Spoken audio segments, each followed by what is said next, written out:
Į karšto vakaro studiją Seime rengiamas specialus Seimo narių atostogų įstatymas. Jame siūloma parlamentarams atostogauti ne 28 dienas, kaip ir visiems, kaip ir daugeliu dirbančiųjų, tačiau 35. Daugelis Europos valstybių sako, jog tokio įstatymo jų politikai neturi. Tad kaip yra iš tiesų, mes ir šnekėsime kartu su parlamentaru Sauliumi Stoma. Labas vakaras, Sauliau. Labas vakaras. Tai vis dėlto į šitą situaciją Seimą yra įstūmęs, vaizdžiai kalbant, Konstitucinis teismas. 2004 metais savo išaiškinime tiesiog išaiškinęs, kad turi Seimas turėti atostogų tvarką, Seimo narių atostogų tvarką. Taip, iš tikrųjų, čia ir Konstitucinio teismo sprendimas yra, ir keisti tas sprendimas kabo ore jau ir kažkur popierios jau 6 metai, bet Seimas iki šiol buvo nesusipratęs, kad vis dėlto reikia atsižvelgti į tą Konstitucinio teismo išaiškinimą. Bet antra vertus, dabar, kai aš registravau šitą pataisą, kad reikia suteikti Seimo nariams atostogas, tai inspiravo tarp kitko ir Lino Karaliaus atvejis ir dar pakartojo kartą Konstitucinis teismas, kad turi būti reglamentuotos atostogos Seimo narių, bet dabar ir aš siūliau tarp kitko 28 dienas. Kaip ir visi Lietuvos darbo žmonės, darbuotojai turi 28 darbo dienas atostogų, taip manau ir Seimo narys turėtų tiek turėti, jeigu jis turėtų tas atostogas. Bet dabar kiek pradėjom ir ne aš vienas, o visi domėtis tarptautinė patirtimi, vakarų pasaulio patirtimi, pasirodo, kad nei vienoje senos demokratijos šalyje tas nėra nustatyta. Ir netgi ten atėjo aiškus labai atsakymai iš daugelio parlamentų, kad pasirodo parlamentaras yra vos ne pats save įdarbinantis, kaip britų, reiškia, atsakymė skamba, self-employed.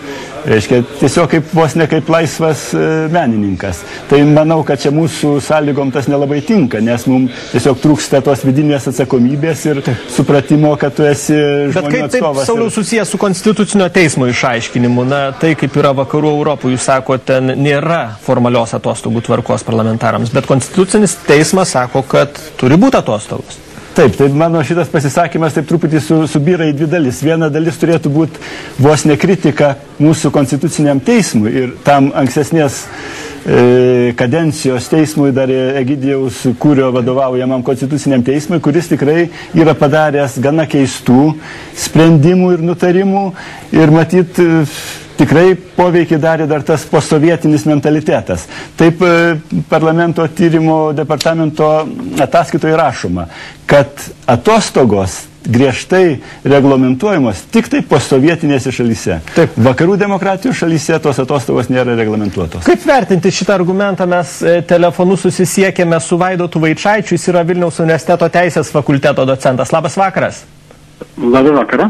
Vaidotai, štai Seimo narys aiškina, kad vakarų šalyse nėra Seimo narių numatyta atostogų, tokių formalizuotų.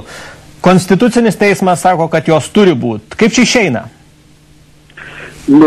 Lietuvos konstitucija nebūtinai turi būti lygiai tokia pat kaip kitų šalių konstitucija, tai čia yra mūsų, kaip sakyt, mūsų pasirinkimas ir teisė. Tai aišku, Konstitucinis teismas nusprendė būtent šitaip ir čia nematau, reiškia, kažkokio, sakykime, kažkokių tai problemų. Čia Konstitucinis teismas, kodėl, jeigu, sakykime, paklausime, čia taip nusprendė, tai jie, žodžiu, interpretavo Konstituciją būtent per Seimo veiklos ar Seimo narių veiklos nepertraukiamumo principą. Ir, sakykime, iš to principo jie reiškia, išvedė ypatingai apie tai, kad, reiškia, turėdami omeny, kaip čia jau buvo sakyta, kad nebūtų piknaudžiaujama ypatingai tarp sesijų tuo laiku, kad nebūtų galima traktuoti to laiko tarp sesijų, reiškia, kaip Seimo narių atostogų, tiesiog, reiškia, vėlgi, sakau, grįžtant išeinant iš Seimo veiklos nepertraukiamumo principo ir, kas labai įdomu,